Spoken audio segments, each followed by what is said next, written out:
American Psychological Association atau APA, organisasi psikolog Amerika, mencabut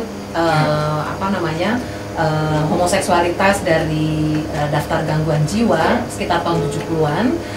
Maka kemudian itu diikuti oleh badan internasional seperti WHO yang menyatakan bahwa homoseksualitas bukanlah gangguan jiwa atau penyakit. Kemudian itu juga diadopsi oleh Departemen Kesehatan Republik Indonesia ini melalui PPDGJ ke-13 pada tahun 1993 kalau saya nggak salah, yang juga mengatakan bahwa homoseksualitas itu tidaklah termasuk dalam gangguan jiwa. Itu menjadi acuan untuk para psikolog dan psikiater yang bergerak dalam bidang kejiwaan, terutama untuk psikolog klinis ya, untuk kalau berhadapan dengan klien yang mengalami masalah dengan penerimaan diri dalam preferensi seksual atau identitas gender, identitas seksual, untuk tidak memasukkan opini pribadi kita sebagai psikolog klinis untuk mencap orang itu, wah ini gangguan nih, ini sakit jiwa nih, atau ini penyakit. Sekong gitu banyak yang bilang. Ya. Jadi itu juga diharapkan perlahan-lahan bisa mendidik masyarakat, mengedukasi masyarakat untuk menghapuskan stigma dan diskriminasi terhadap orang yang orientasinya berbeda, orientasi seksual, identitas gendernya berbeda dari kebanyakan orang yang ada di suatu tempat.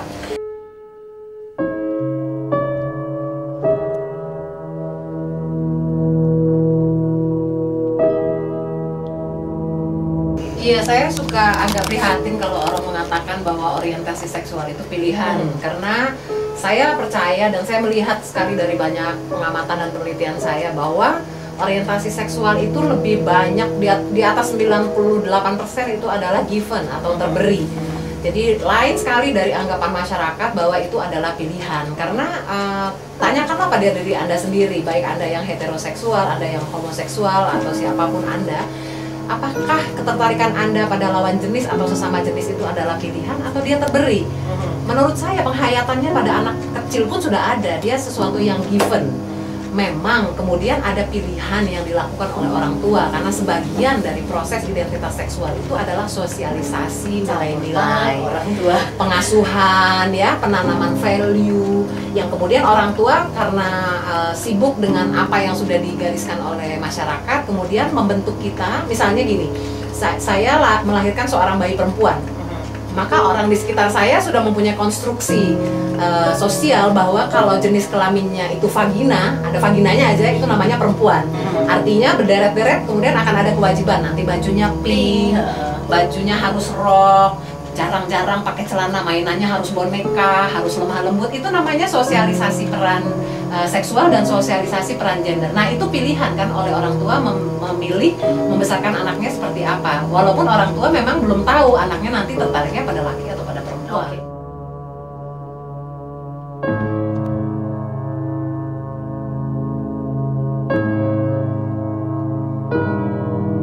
Orang dengan orientasi seksual manapun, yang heteroseks maupun homoseks, itu biasanya memang sudah sejak lahir terberi begitu. Bahkan dalam penelitian saya ya, tesis S2 saya tentang perilaku seksual napi waria di penjara laki-laki, itu bukan hampir semua narasumber saya mengatakan sejak umur 2 tahun sudah merasa tidak suka dengan mainan laki-laki. Bayangkan, umur 2 tahun itu belum ada peran sosialisasi dari teman sebaya, belum ada apa-apa, benar-benar pure baru dari diri dia. Atau dulu almarhum Afi ya, Anda pernah tahu ya, itu ibunya pun pernah bercerita kepada saya bahwa sejak sangat kecil sekali, mungkin sejak umur 2 tahun, Afi itu sudah suka pakai lipstik, sudah suka menggunakan sepatu hak tinggi ibunya. Itu 2 tahun loh, belum ada social learning begitu ya, belum ada contoh yang dia tiru.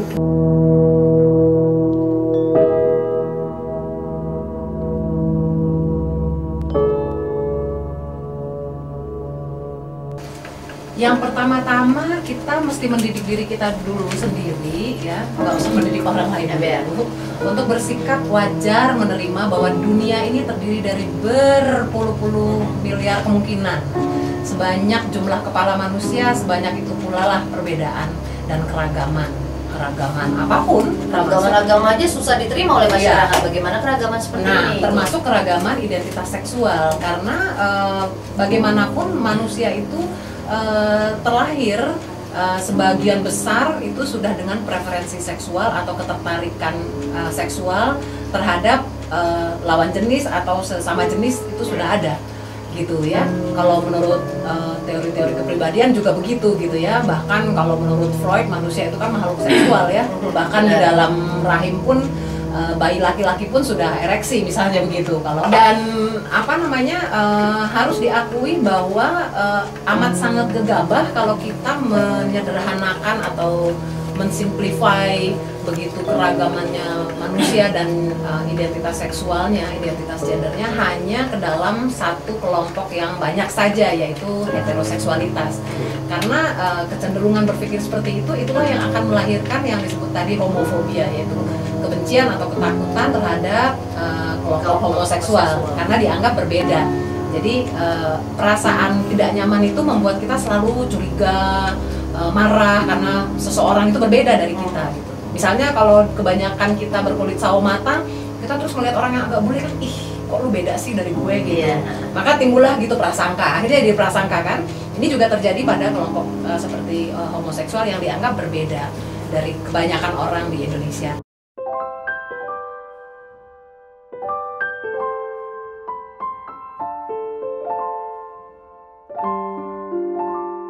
Setiap orang mempunyai hak yang sama di mata hukum ya sebagai warga negara, dan sebagai individu siapapun Anda heteroseks maupun non heteroseks, bersikap manislah pada diri Anda sendiri. Dengarkan suara hati Anda, karena suara hati Anda nggak pernah bohong tentang siapa diri Anda, termasuk identitas seksual atau preferensi seksual Anda.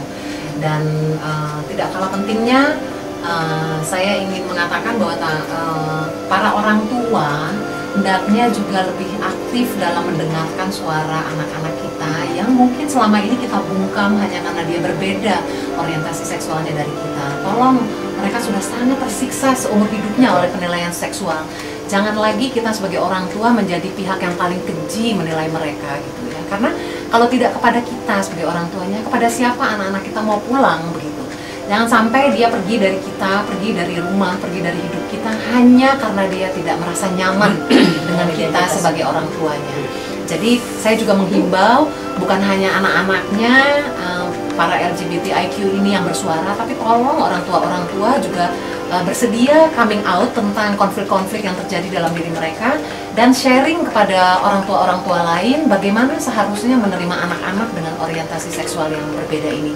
Karena mereka ada bukan hanya di usia dewasa, dari kecil, dari TK, dari SD, SMP, saya sering melihat beberapa teman anak saya sudah berbeda orientasi seksualnya dan hanya jadi bahan tertawaan di sekolah, dan saya nggak rela begitu melihat mereka ditertawakan.